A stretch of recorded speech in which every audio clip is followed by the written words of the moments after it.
Why is it more socially acceptable for women to hate men than it is for men to hate women? Ooh, you do ask hard questions. I don't think it's more socially acceptable. I think there's a lot of women shaming, so I think there's equal amounts of male and female hate in the world. Well, right, but I'm saying, like, if a man says he hates a woman, he's called a misogynist. But, you know, if a woman says she hates men or kill all men or something like that, I mean, is she called out for that? She's called a bitch, I think is what we call her. Well, right, but I'm saying they're not typically canceled for that, you know what I mean? Like, we have a term called toxic masculinity, we don't have toxic femininity, you know what I mean? So don't you think it's kind of one-sided? Yeah. So I disagree with you because I think that it is much more acceptable for women to hate men than for men to hate women, and I think it's 100% due to our society and due to the fact that women are the discriminated against group in so many different ways that's why it's okay for women to say that, but it's not okay for men because it's almost like it's genderist for a man to say something discriminatory towards a woman in that way. Well, I mean, do you think anybody should be hating anybody? No, I don't think that anybody... I think anyone can feel whatever emotions they want to towards a person. Well, then why aren't men allowed to openly talk about how much they hate women without being shamed for it? It's because of the power differential. Men fuck up a lot. Men mess up a lot. I mean, women do too, but I feel like unfortunately, it's more expressed towards men. Men tend to do a lot more wrong than women, in women's eyes, of course. If it's acceptable for women to hate men, how are men and women ever supposed to get together? Ooh. Oh, that's a hard one. That's just, I don't, maybe in order to come together, we just have to accept each other, no matter what it is. Okay, when it comes to dating, do women care more about what men actually want or what women think men should want? Me personally, I think I listen to what men actually want. Like, I'll listen to their side and see, not just assume. Because I feel like having an assumption of men is like, it's different, it's wrong, because you don't know, every man's different. So. What do men actually want? It depends on the person. Yeah. Everyone wants different things. They could just want somebody to have for the night, they could want somebody to have long term, it's like, we never know. So you know what men want? Food, sex, silence. Food, sex, silence, not sports? Not sports? I mean, I don't know about that. No, I know, that's a joke, but I'm saying, you know. Okay. If a woman says people find her to be intimidating, is that a good or a bad thing? Bad thing. Bad thing, why? Intimidating is a nicer word for not approachable or not kind. I take it as a compliment because like it makes you like strong, and I feel like they like the challenge, like the intimidation. But then like sometimes I push the boundary too much. I don't know, Brittany. We were talking about this today. We literally talked about this, and I think that women having that is a very big thing, and that it should be more embraced. I think it's a turn on for most guys. I think it's a turn on for most guys, but when it's pushed too far, once a strong enough hits guy, their toxic masculinity, that's when they get defensive about it. Yeah, like certain guys, like it's a turn on, and then you know they're a good guy because like I don't know, they can handle it. Yeah, handle a normal if you're person. threatened by like intimidating women, like you're not strong enough yourself. Yeah. So Find her to be intimidating. I think sometimes when women say that, it's an excuse when a guy doesn't like them, right? They're like, oh, guys are just too intimidated by me because I have too much of a career or this or that. I find generally with those women, they're just mean, just from dating, you know? Why are there some women who are proud of being bitches? Well, I think I just answered that, but... What do you find more attractive? Somebody that's down to earth and doesn't take themselves too seriously, or somebody who walks around and thinks they're all that? Down to earth, for sure. On a scale of 1 to 10, how would you rate yourself? I don't feel like that's a fair question. I feel like I'm damned either way. A 6. Okay, what would it take to make you a 10? I can't call myself a 10. I feel like that's like beauty subjective and it's up to other people. So Does a person's body count matter in dating? No. Not at all. If it doesn't matter, why is it often kept a secret? I don't think it should be kept a secret. If you're keeping your body count a secret, then that's not really trustworthy. I think you should be open and honest because honestly, it's 2021. Who fucking cares how many people you've slept with? Yeah, I don't think it has any distinction on what you're going to be like in a relationship. I don't think so either. No. If they got a lot of bodies, you know what I'm saying, they don't want to be looked at as if they ran through. From a male perspective, you know what I'm saying, they You want to have a female that everybody ain't had and make it more special. I don't need a man's opinion. The past is the past. Past is the past. If I want to be hot and sexy and open, I should have that as an independent woman, and you should be able to handle that. You should be secure about it and know that you have a hot girlfriend, and you should even step it up. Just if you see how confident I am, you should have that same confidence. If you don't have the same confidence, I don't want your insecurities put on me, so step back. Does a person's body count matter in dating? Yes. Yeah. And no. Definitely in get the STD testings if it's over like 25. Yeah, but in the beginning, you don't really think about that. Maybe later on, yeah. Okay. Would you prefer a man with too much experience in the bedroom or too little experience in the bedroom? Too much. So then why would someone's body count matter? I mean, does body count mean a good thing or a bad thing? It could go both ways. So- It depends. Okay. You know, that's a complicated question. It's complicated, all right. Yes. If there was one thing you wish men understood better about women, what would it be? How to please a woman sexually and how the female anatomy works. Why are there some women... Let's see, hold on. Would you prefer a man who has too much experience in the bedroom or too little experience in the bedroom? Ooh, too much experience, absolutely. Okay. 70% of women do not climax from intercourse. Why would a woman rather fake an orgasm than teach her partner how to give her a real one? Oh my goodness, that's a long answer. I could give you a long answer to it. I think women have a tendency to aim to please. Men are aiming to please themselves. How do you feel about leaving a man with blue balls, and does he have any less of a right to feel unsatisfied than a woman who wasn't brought to climax? No, I feel like it's fair to leave a man with blue balls. If I don't feel like, finishing the job, then that's on him. He's got to try harder. Well, right, but I'm saying, doesn't it go both ways? Like, I mean, why should a man try to satisfy a woman if a woman's going to leave a man with blue balls? I know, but I feel like more often than not, it's the woman being left unsatisfied than a man with blue balls. I don't even know. Yeah, I don't even know if I ran into a situation where a man has blue balls. Okay. Which of the following is worse, a man who can't get it up or a man who finishes too quick? Finishes too quick.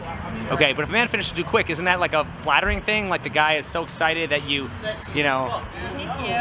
Appreciate you. Dude, I'm paying $500. I think finishing too quick. Was that catcalling or was that compliment? Absolutely catcalling. Oh, okay. Oh, I was saying, what's the difference between? Okay, let me ask you this: what's the difference between a catcall and a compliment? Oh, if they're attractive or not. 100%. Oh my God! Wow. Okay. It's only a catcall if they're not cute. I'm gonna be honest. Tell me this: do you think there's a difference between? Do you think there's a difference between? Oh, sorry. Do you think it's true women often find attractive men cute and romantic when an ugly one doing the exact same thing is creepy? Yes, absolutely. So then why do women complain about guys not willing to make an effort if it pretty much depends on whether she's attracted to him or not? Oh, because women love to complain. Why do so many women complain about being sexually objectified when the entire Vegas economy is built on sex? I don't think that women in Las Vegas complain about being objectified. Not women on the Strip or in any of these businesses here. It's a separate issue between living on the Strip and living in the rest of Nevada or in Las Vegas. But I get your point. You can't use Las Vegas as the litmus for the world. This is the worst place to evaluate morality as far as marriage and relationships and women go. So, yeah, I mean, if you go to Idaho if you want to meet a nice girl. I have been harassed by more men in the last 3 days than I have probably my entire life.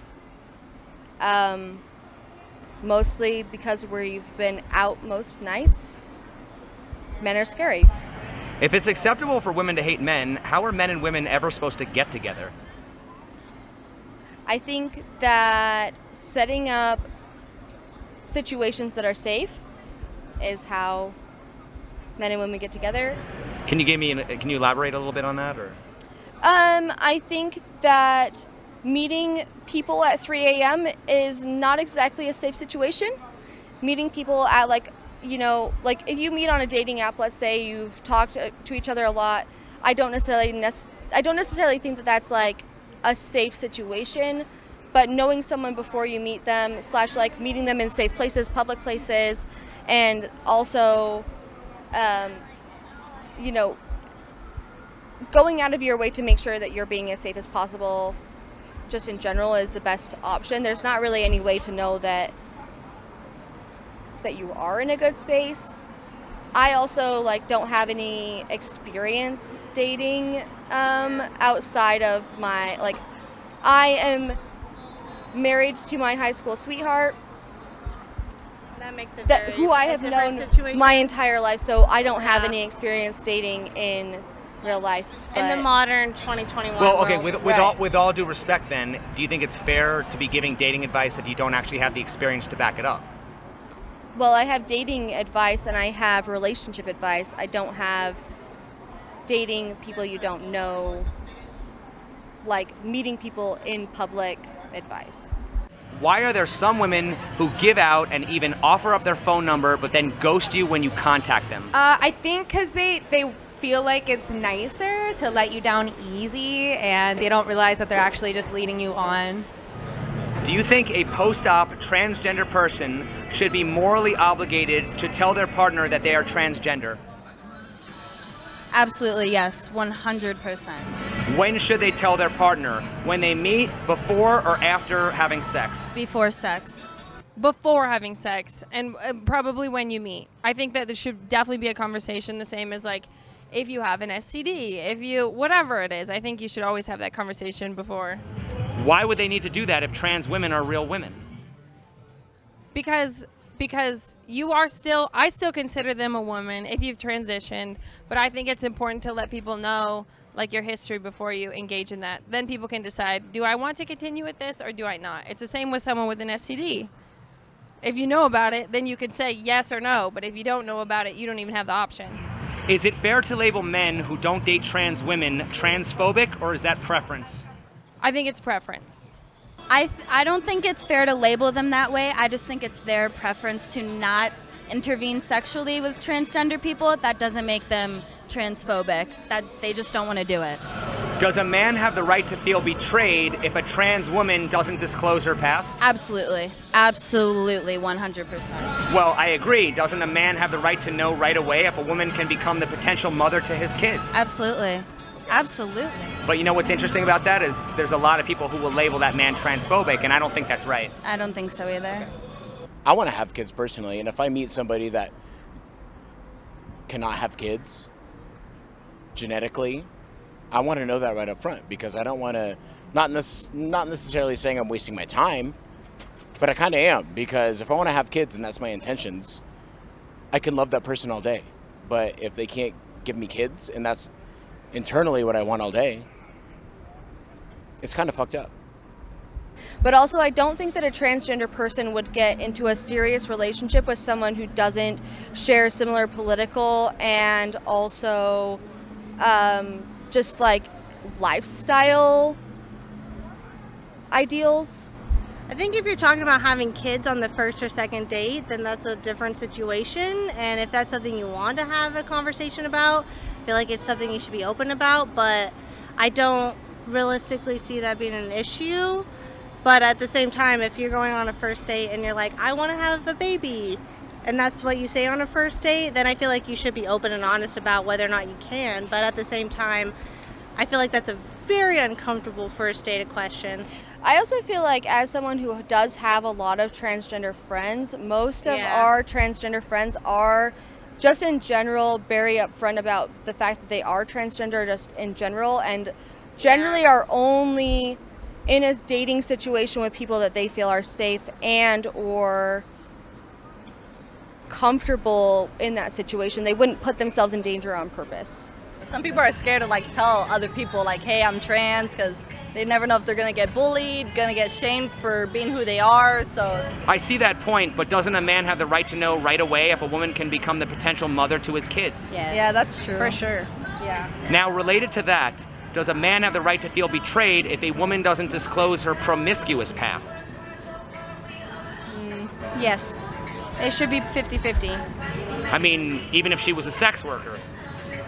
For sure. I'm sorry, but if I'm dating a woman, I would want to know if you're fucking or have been in that industry, for sure. Yeah. That's a good question. These are complicated questions. Promiscuous past. Like, what if she used to be a sex worker? I think it's important if you're looking for like a long-term relationship or even like a medium-term relationship to be honest about the big things. Not everything, it doesn't have to be the little things, but the big things, I think that might be a medium-sized thing, yeah. And finally, why is the past when it comes to your partner's body count, but not when they've had a sex change? Why is the past when it comes to your partner's body account, but not a sex change? In other words, people say that, like, okay, if you had a sex change, you should tell your partner, but a lot of people feel like your promiscuous past should be left in the past and shouldn't be disclosed. I think both should be disclosed, so. I agree, and I think it's fair to make that comparison. Yes. Okay. I think you can accept, people can accept both, both options, but I think that you at least have the right to know. Yeah, for sure. Yeah. Why do women want men to express their feelings when the men's feelings are typically the last ones to be considered and are often made fun of? Oh, that's true. Well, I think men are hesitant to be in tune with their own emotions. I think women would love for men to be more in tune with their emotions. I think, personally. But don't you think that men would be more open to expressing their emotions if they were more welcomed? Oh, absolutely. I think that's a society thing. I think personal. I think I would love for a man to be more in tune with his emotions. How emotional is too emotional? I don't think there's a too emotional. So if a man was like crying all the time and stuff, you wouldn't like lose attraction for him? No, I wouldn't lose attraction for him at all. Because women's feelings are usually at the front of the table, as they should be. But why should they be? That is something I can't answer because... Does being emotional entitle anyone to sympathy or special treatment? No, not at all. I think you should suck it up because men are consistently told to suck it up throughout their life.